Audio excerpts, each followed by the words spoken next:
All right, we are live. And I see already some comments from Frederick, regular attender in the chat. You didn't miss last week's live stream, Frederick, because we didn't have a live stream. So, yeah, I just took the week off for, we had the Memorial Day holiday here in the U.S., and just seemed like a good opportunity to take a week off of doing this. But it's good to be back. Good to see you guys here. And you tuned into a special episode of the live stream. I want to go through something that I just put together last night, and it's for my newsletter, which is coming out later this afternoon. Today's the last day of the month, which means I send out my newsletter talking about Apple and smart home tech. So you can sign up for it at ericw.org.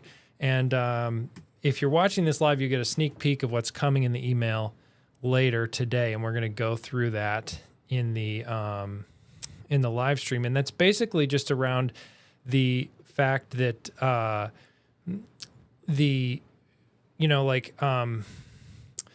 WWDC is a big time for Apple community and software developers and all kinds of people who then see these new features coming. But so often for us as the actual consumers of Apple smart home tech, it's just hard to get our heads around what's actually coming and actually know what it's going to be like. Is it going to be any good? Is it something worth being excited about or not? For example, Apple HomeKey came out at WWDC, but we didn't really start to get to use it until third-party manufacturers started to make HomeKey smart locks. And then we could see it both in the support in our Apple devices as well as the support in our smart home accessories. And so I think it's really interesting to look back at the various WWDCs over the years and what Apple has introduced as far as smart home tech and where that's brought us. Because now, with looking back, hindsight, we can see what a big deal some of these things were, not only for the whole industry, but us in our personal lives, and probably bring up some interesting topics of discussion, things people remember or love or don't love about some of these products or introductions, and then also maybe some questions or problems people are having with those related accessories. So I'll put a link to this in the description if you're not watching live. I think you should be able to see. So I'm going to go ahead and I'll go back to live mode. There we go. So you should be able to see the article up on here on the screen. But if you think about it, WWDC was really the birthplace of HomeKit, which is the framework behind all of Apple Home. And that was announced in WWDC 2014. It was actually the first WWDC for 3 years straight. I went to WWDC, and this was the first year I didn't go. Because they added the lottery, and I didn't win the lottery. So I didn't get to go to WWDC 2014. But as The Verge described it, that HomeKit will allow iPhones to start controlling smart devices such as garage door openers, lights, and security cameras. And it's controllable through Siri, say, get ready for bed. And of course, as we know, that would trigger a HomeKit scene. And little did we all know how difficult MyQ would make that dream for so many Americans trying to get there, and other countries as well, trying to get their garage door to work with Apple Home. You have to go through great lengths. I've been playing with Tailwind, by the way, recently, and I'll be talking about that more on the channel one of these weeks. It's pretty cool stuff. But I don't, I have some thoughts on Tailwind. We'll get to that in a video sometime in the future. But then 2015 was kind of a quiet year for Apple Home. We didn't really get much aside from some new device types, thermostats, and smart locks. But then 2016, I was there in the audience, and they introduced the Apple Home app.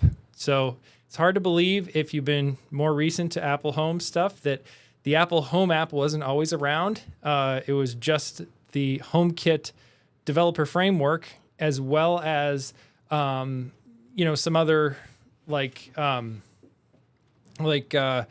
third-party apps. And third-party apps actually play a really big part in using Apple Home and getting all the features out of it. But at first, for the first 2 years, that was all you had. And so then in 2016, Apple had their first party home app, which is what you probably use most of the time for managing your Apple smart home.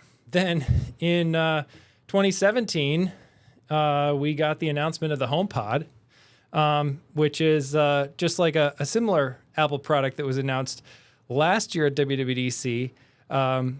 The Apple Vision Pro, of course, the HomePod and Apple Vision Pro both did not ship until February of the following year. Yeah, kind of interesting parallel there, but hopefully not. Hopefully, I don't think the Apple Vision Pro is a product that Apple's going to abandon, as some people think they have or had with the HomePod for a while. And then WWDC 2018, we got Siri Shortcuts, which then became, the Shortcuts app and all the great automation there you can do. That's also a nice way, I think, to tie a lot of your Apple system automations of different types with then things you want to do in your smart home. And if you're into shortcuts, getting into Apple Home is really, I think, a way to take your shortcuts usage to the next level. But that's probably a topic for a video. And then this also brought the updated MFI developer kit, because if you were paying attention to smart home tech around Apple at the time, it was very difficult to, one of the things I mentioned back up here at the front top is when HomeKit was first introduced, it was a very revolutionary idea, or pretty revolutionary, that you would use encrypted communication in your smart home and have everything be local to your home network. It wouldn't have to go out to the cloud to do something, because a lot of smart home stuff at the time would just talk to the cloud, and also if it was talking amongst your home network, none of that would really be, encrypted communication. And so there's a lot of security vulnerabilities there.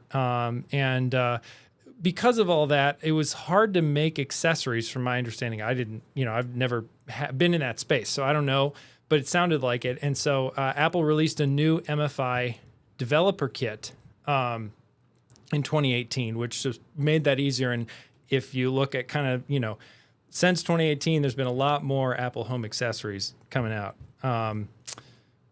So then 2019, I think, was the biggest year for Apple Home, probably in any WWDC. We got not only Apple HomeKit router, but we got HomeKit Secure Video, which of course you're probably familiar with. But again, another example of HomeKit Secure Video, exciting announcement, but we had to really wait until the following year to start to see HomeKit Secure Video cameras come out. CES that year, HomeKit Secure Video was a big theme, and then we saw that. So that was a really exciting year for Apple Home. Although, as I've talked about in previous times, I'm not a huge fan of HomeKit Secure Video. I think there's a lot of other great options for video. I don't think it's the worst option out there. It's not a bad decision to use HomeKit Secure Video, but I think especially, there's a limited number of cameras, and it kind of lags behind because Apple isn't as motivated as some other companies to continually add new features, or especially new features that integrate the capabilities of new hardware with new software features. Because Apple's kind of shipping this support across a bunch of different cameras, and limiting some things with what third parties can do. But then a really cool feature, I think, that also works really well with iPhone and Apple Watch is HomeKey, and that came out in WWDC 2021. I mentioned that in my video from last Saturday, of course, looking at the Akara U50 that just came out. It's a pretty exciting smart lock. Maybe we'll talk more about that in a minute. And then WWDC 2022, we got the redesigned Apple Home app. So that was I think it was an exciting redesign. I think it was made a lot of sense, brought the app kind of forward into modern sort of UI design trends and paradigms and things. No app is perfect, but I think that was a really good step forward, and certainly it was a big commitment from Apple to put that kind of effort into their app. And then in 2023 last year was kind of a quiet year for Apple Home. But we did get that sort of redesigned look from the Home app that came in 2022 brought over to watchOS. So if you use watchOS Apple Home, I'm not really a big Apple Home watchOS user. Maybe some of you guys are. But it's now redesigned there. And there's a lot of rumors around this year's WWDC 2024 being sort of like a AI focused year, and there's going to be a lot of large language model improvements, maybe large language model integrations into the OS, maybe other forms of machine learning branded by marketing as AI. But I think those will probably have tangential benefits to smart home automation of things you could, kind of like the Shortcuts app where you can tie in smart home actions with your other stuff. And there's a benefit there to having Apple Home if you're into these things. But we'll see. I'd love to see Apple announce some things around their plan to support the latest standard of Matter 1.3 with robot vacuums and other things. But we'll see. We'll see what comes with WWDC. But I wanted to clear the air that I'm not thinking this is going to be a massive year for Apple Home. I'll be pleasantly surprised if it is, but I'm not counting on it. But yeah, so anyways, that's WWDC through the years with in relation to Apple Home, and I think it's an exciting thing to think about as you realize that a lot of these things you might see announced in a couple weeks at WWDC. They're things that take some time to really mature and grow into something that actually shapes your day-to-day life. The HomePod might not really have started changing your life until the HomePod Mini came around. But that all got its seeds, and that was in, I think it was 2021 or 2022. And, that all got its seeds back in 2017 at WWDC when they first announced Apple HomePod. So, anyways, going to go to the chat and see what you guys have to say about any of this stuff. Good afternoon. Good to see a lot of you regular folks here.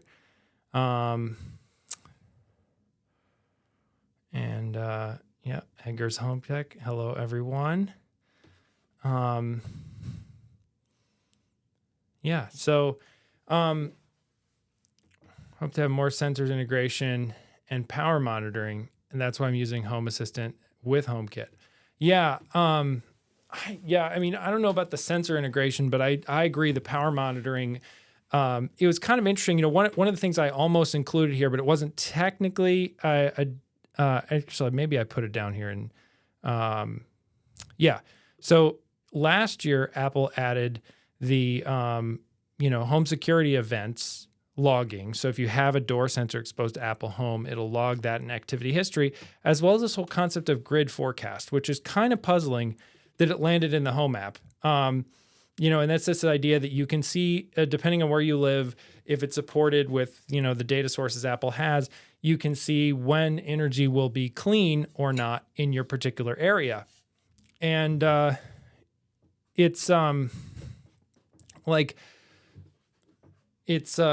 there's no automation based on it. You can't say, oh, only run this when the energy is clean, or when the energy sources become clean, then do this.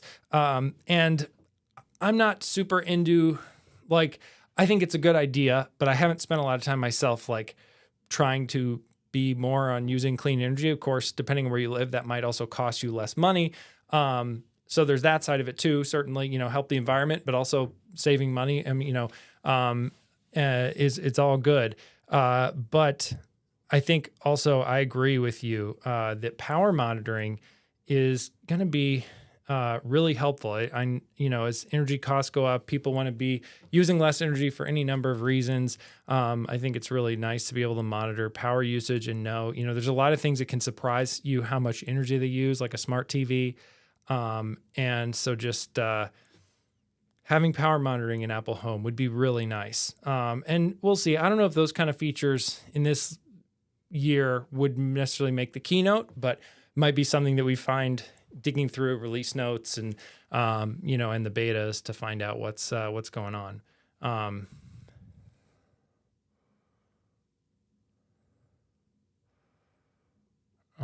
point.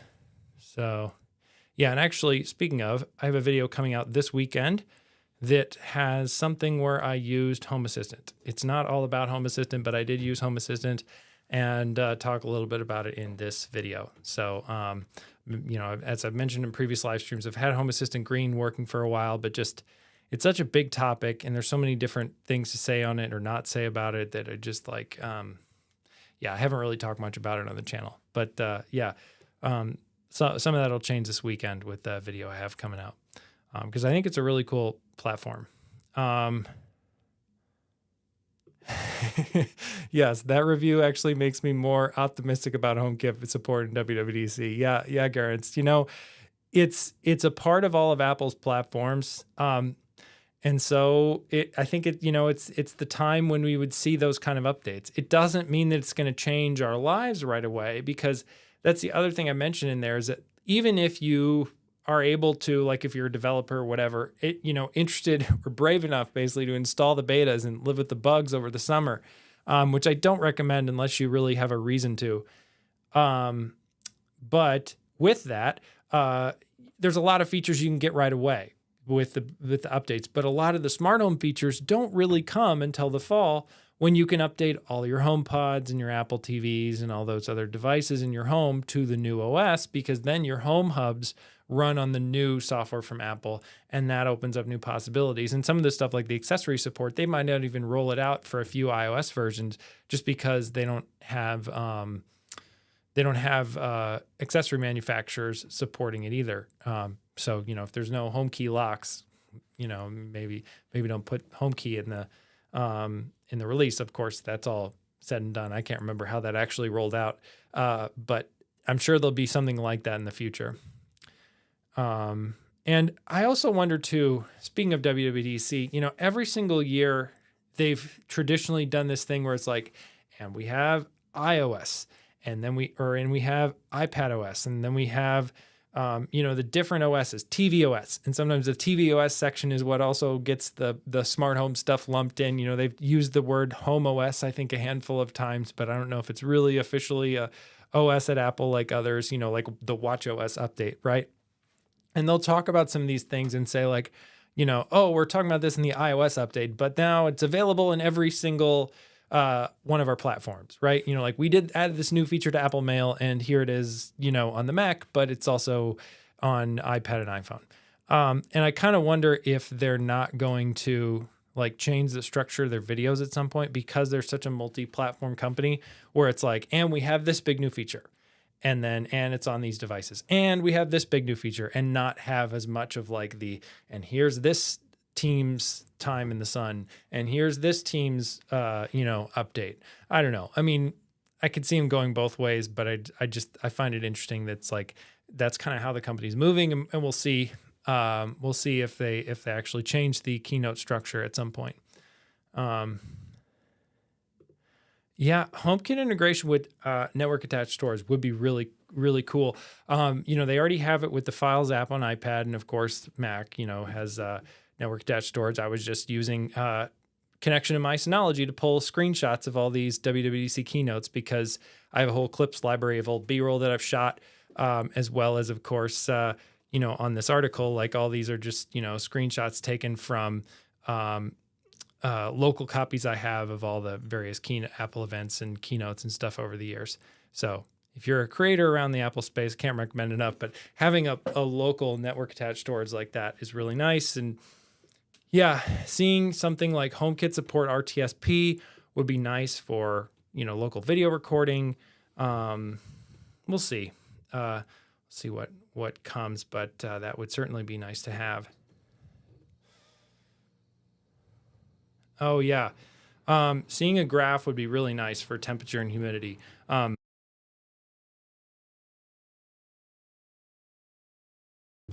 If you use an Eve or an Aqara sensor, both of those manufacturers' apps will show you history. So that can be helpful, but that's not every sensor. And it would be nice to have some kind of a Apple Home official support for that, because I'm sure the integration's there. at least would look really nice, even if they didn't give us a lot of features around, well, if the temperature's up 20%, do this. But, that might be a little bit more difficult. That gets to more also time-based automations, which a lot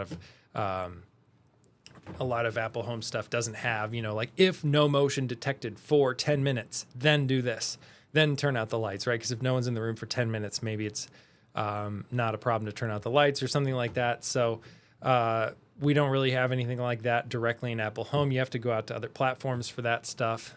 So we'll see.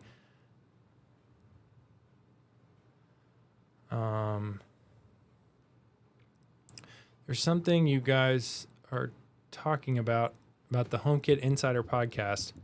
I'm trying to catch up on what this is. Looks like they're adding Matter 1.3. Brian from Chicago. Hey, nearby neighbor, Chicago area, Chicagoland. But looks like they're adding Matter 1.3 in iOS 17.6. I have not heard about this, but that makes sense, or that would be good. So maybe that won't even be part of the release of iOS 18 in WWDC. So here is a article I just found, thanks to Google. iOS 17.6 may expand smart home devices to support robotic vacuum cleaners. Yeah, so we'll see. Because there aren't those betas I don't think are out yet for 17.6. But that could mean just later this summer before the fall, which would be great. Yeah, and we got Matter locked with 17.1. I forgot about that. So anyways, all these ads here on the reading any article these days on the web. All right.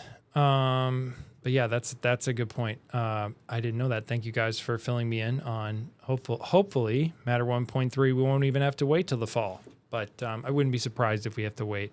I think if there's significant amounts of UI in the Apple Home app, then we're probably going to have to wait, but we'll see. If it's just triggering a robot vacuum with an on-off switch, then big deal. Probably that can go. I don't know. I'm just guessing.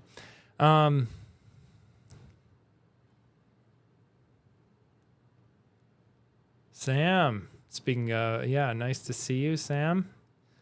Speaking of Matter devices, Sam, Company 2.0 has a lot of really cool Matter devices like Matter buttons, Matter over Thread. So that actually brings me to another live stream topic, which is not related to Sam and 2.0, but it related to another company that I've reviewed that does Matter over Thread. I've been having a few more issues with my SmartWings blinds. And that's kind of a thing I like about the live stream is that like I can talk about a product in a video and then walk you guys through any war stories I have of like issues I've had in my smart home lately. Because as you know, every product, no product is perfect, and there are some products that have more reliability issues than others. But yeah, I just had 2 different instances this week where my Matter over Thread SmartWings shades in the basement, the roller shades, one of them went offline. And then in the twins room, one of them went offline. Now, getting them back online, pretty routine. It was just unplug it and then plug it back in. I didn't even have to reboot actually I did go ahead just for good measure, reboot the HomePod in that room. So if you have Matter over Thread devices like the SmartWings blinds that I'm talking about, particularly, that are giving you issues, quick way to fix it is, and I've talked about this in a previous video of like how to make your smart home more reliable, I think, but unplug the shade, unplug the nearest Thread border router or collection of Thread border routers like the Apple HomePod Mini that I have in that same room. Wait like 5-10 seconds and then plug in the HomePod Mini again, get that going, and then plug back in the shade or whatever. And that kind of resets whatever. I think sometimes the other thing too that triggers some of this stuff is I found changes in my network as I'm adding various devices. new devices, that can be challenging in terms of like something about it must throw off my thread network or my home network just slightly, and then something else will go offline. Just kind of coincidence. I don't know if there's a logical explanation for it, but that seems to be something that happens. But yeah, that was my Smart Wings update that I wanted to add here on the live stream. And if you're just joining us,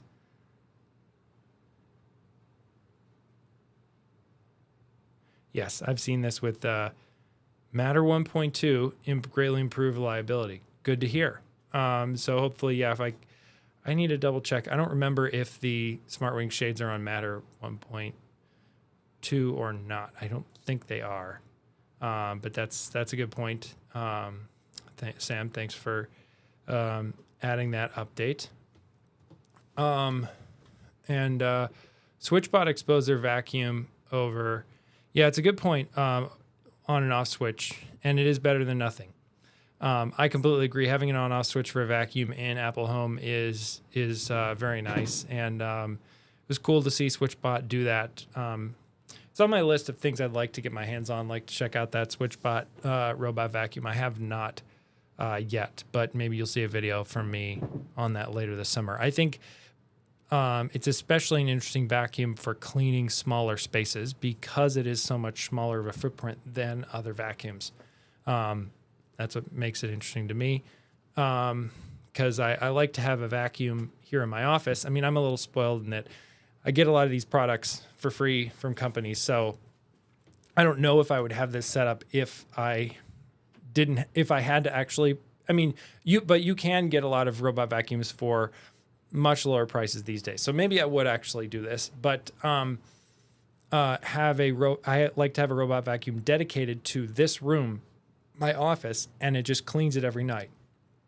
The door is shut. It's a small room, but it's just really nice to have, but it can be completely automated in terms of just like it's running every night, and then I come in and my room is vacuumed, and that's really nice. So there can be some cases like that where maybe you live in a smaller space or you want to move your vacuum into a smaller space to have it clean there, like a bedroom or even a closet or something. I think having a smaller vacuum like that could be really nice. There is another alternative kind of style of thing to address smaller spaces with robot vacuums that is interesting too with the EcoVacs idea. They have with the X2 combo and the T30S, which I'm going to pull up this web page. I'm trying to get to something that shows what I'm trying to tell you about. Let's see here.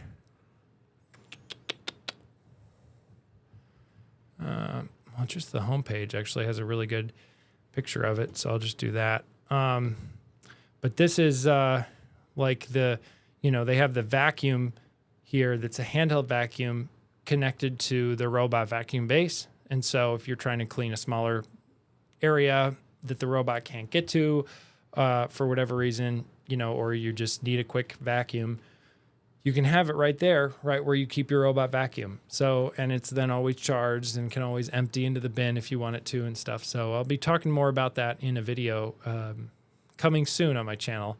But yeah, and it's another kind of idea around that. So let me go back to the chat and see if there's anything else.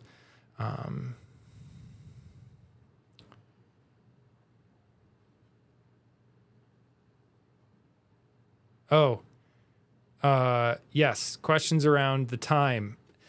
I have changed to 3 p.m. Yeah, I also stopped. So I used to post on social media saying like, hey, I'll be live at this time and like put a bunch of different time zones. And that was always in the 2:30 time. But I'm like, YouTube has this thing where it like creates the content entry when I schedule the live stream. And so you can see in various places on YouTube, hey, there's a live stream coming up, or hey, Erica's live, and you can tune in.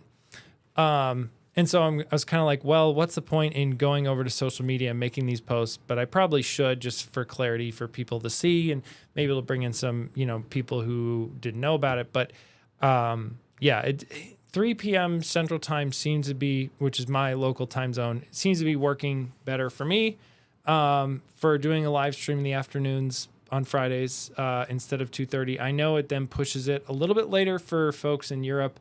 And so it's not ideal for everybody, but it's just like this is a time that I feel I can hit more consistently. So from now on, it'll probably be 3 p.m. Central Time U.S. On Friday afternoons. However, you can always watch after the fact if you can't make the live stream. So that's always an option. Yeah.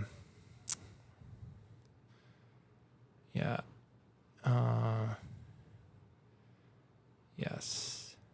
Am I attending WWDC? No. I entered the lottery as a developer, and I was not selected. I've been to WWDC 4 different times. There was also 2019. I almost went, but due to some changes in my job, then I couldn't go. But yeah, 12:30 a.m. here. Wow. Thanks for staying up, Zane.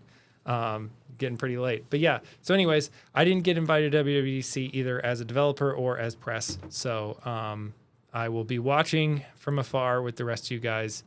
I haven't seen anybody really into the smart home space get invited, but maybe I've missed the memo. Maybe Shane or someone else has been invited as press, and that's great because that would be sort of a sign that maybe they're going to do some more smart home related stuff at this WWDC, but I haven't seen that. So it makes me think that, there can be a million different reasons why they don't invite categories of, journalists who cover certain areas, or journalists or YouTubers or content creators, whatever, you want to call it. But, why they might not invite people who cover a certain topic to come, they could just have their invite space full for the other people. But I am kind of thinking, because I haven't seen a lot of smart home people get invited, maybe they're not going to talk about smart home stuff, but I don't know.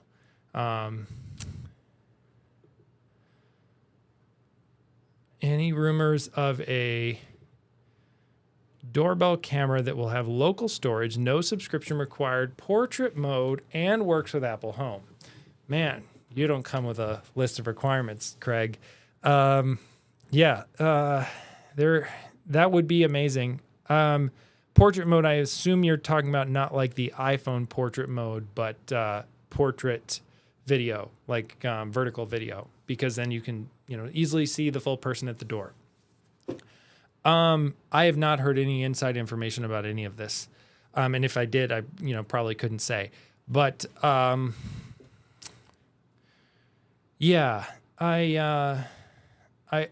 think that there's a few things that are pretty close to what you're looking for. Akara's doorbell does support Apple Home and does have a local storage option with a micro SD card. So that's something to consider.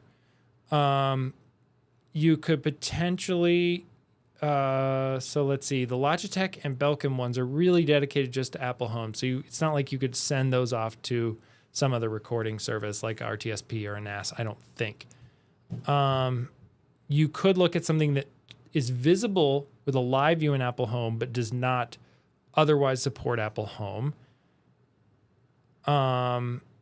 But that's usually a subscription required, like a Arlo or a Ecobee, like I have.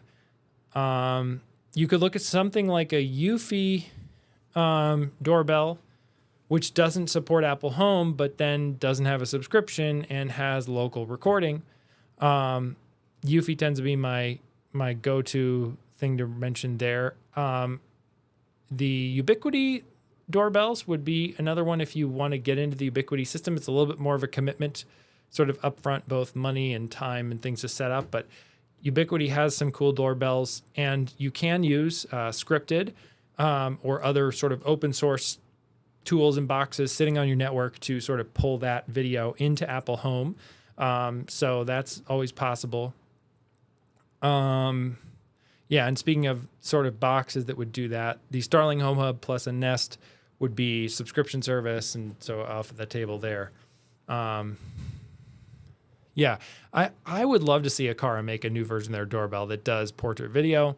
Camera sensors I think are always getting better.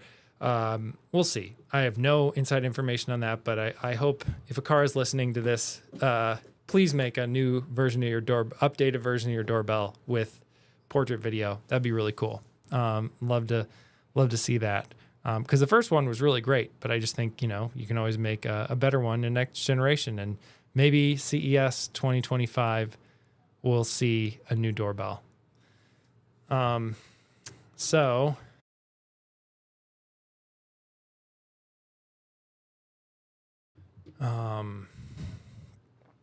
got,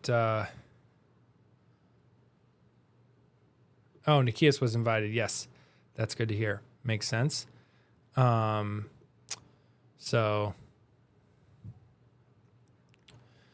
Yes.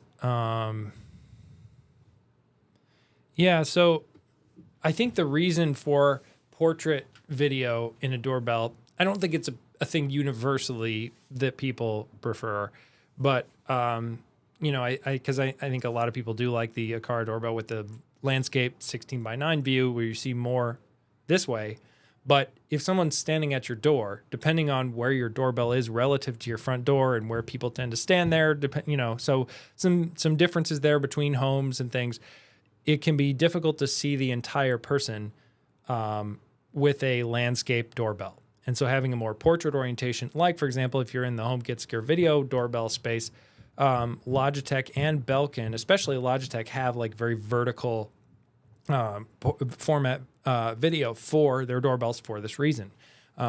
So it's that kind of concept there. So you can just see the whole person.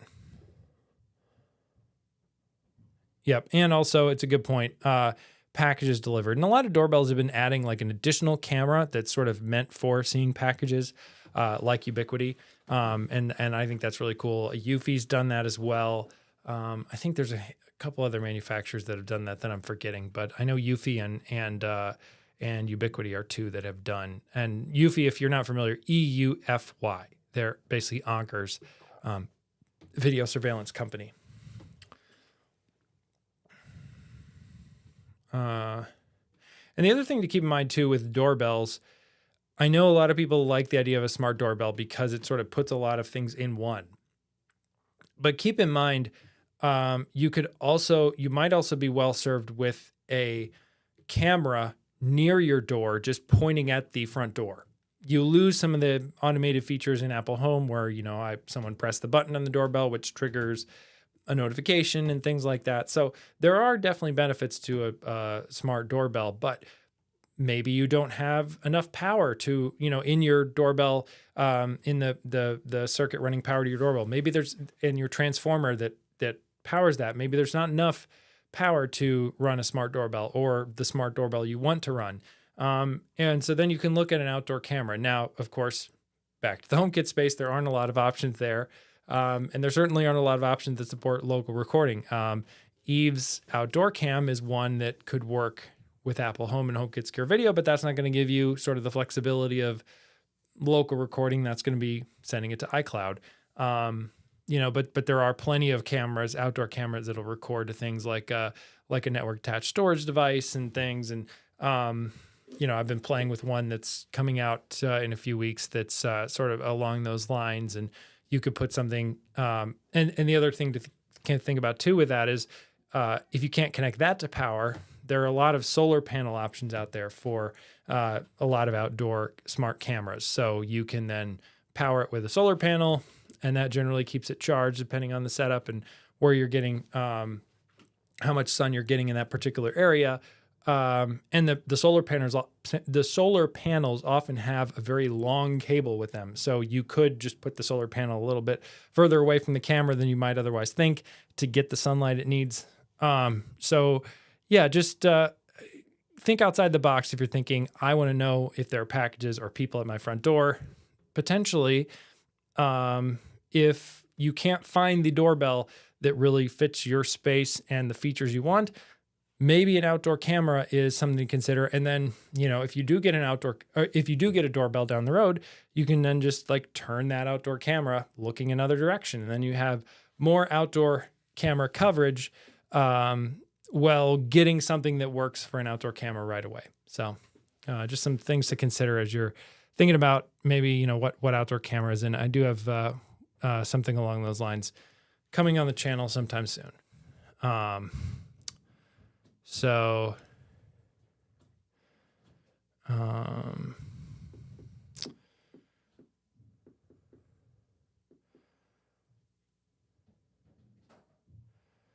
to a car and a car G2Hs are another good camera that can record, do micro SD.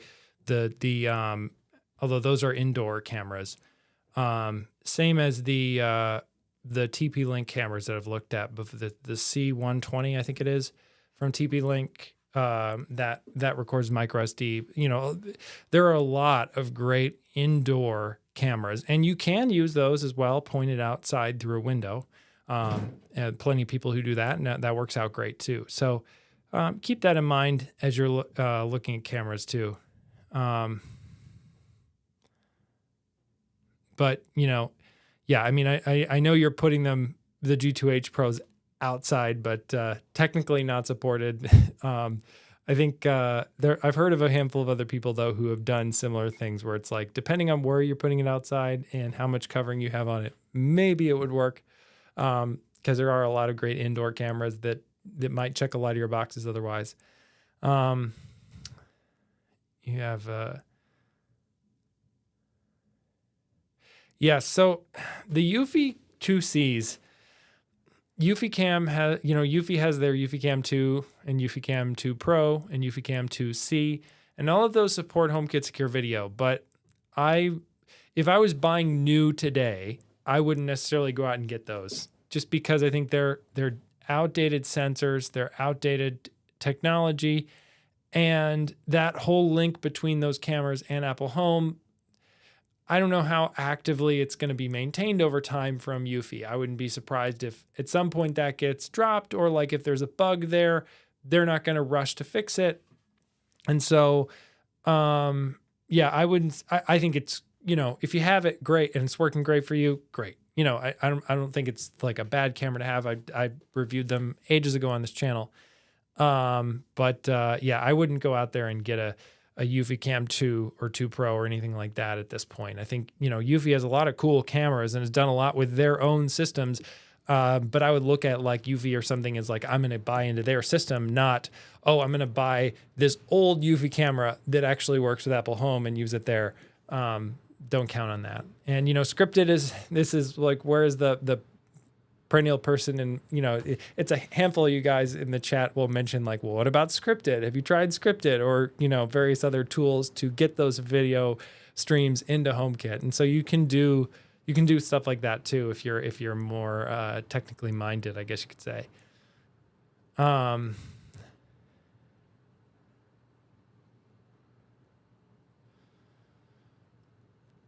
So this gets into a whole can of worms, and maybe Sam has some more thoughts on this too. But why did the Echo Hub build its own thread network instead of joining Apple's thread network? There have been a handful of companies over the years that have created their own thread networks. And the newest version of Thread that was announced not at CES, but around the time of CES this year, is supposed to solve a lot of that by creating more of an interlinking thread network and letting all the devices work together. But from my limited understanding, essentially the early version of the specification, that wasn't a requirement. And so a lot of these companies, I think, went for reliability or maybe not always reliability, but they went for control and limited their scope of what they had to support. And then you see this where Amazon ships one that just works with certain things, and you know, Apple ships one that maybe doesn't work with all the other things. And so yeah, that's sort of the Echo. You might be surprised to find the number of thread networks in your house is much higher than one.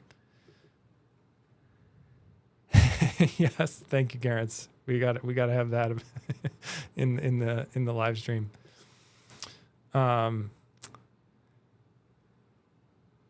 Yeah, I think they're talking about the Echo Hub, because some of the Echo Hubs have thread border routers, some of the newer ones especially. But yeah, and that'll change with the updates to Thread. So once everybody gets on the new standard, hopefully that should sort itself out. But when will that happen? I don't know. So yeah. Good to be back with the live stream here, guys. We've been going for about 45 minutes. Had a fun time at the start. If you are joining us later, we talked all about WWDC over the years and what Apple has done to sort of move Apple Home forward in various ways with different WWDCs over the years and having that perspective of time. So that'll be coming out after this in my newsletter, because it's the last day of the month when I send my Apple and Apple Home newsletter. So stay tuned for that in your inbox if you're not already subscribed. If not, you can go to ericw.org/newsletter to subscribe and check out the latest version, which I already published on the site, but then it'll be going out in email very shortly. So that's that. And thank you guys so much for tuning in. Looking forward to seeing you next week at 3 p.m. Central, 4 p.m. Eastern, 1 p.m. Pacific Time, U.S. And and thank you to Zane for tuning in the middle of the night. Yeah, thanks for watching. Hope to see you guys soon. And I have exciting video coming this weekend. And last weekend, I did a little more behind the scenes. Last weekend was one of those weekends where I had like a ton of different products that I installed in my smart home for testing for different videos coming. So lots of exciting content coming on the channel in the coming weeks and months. So stay tuned and have a good one. Bye.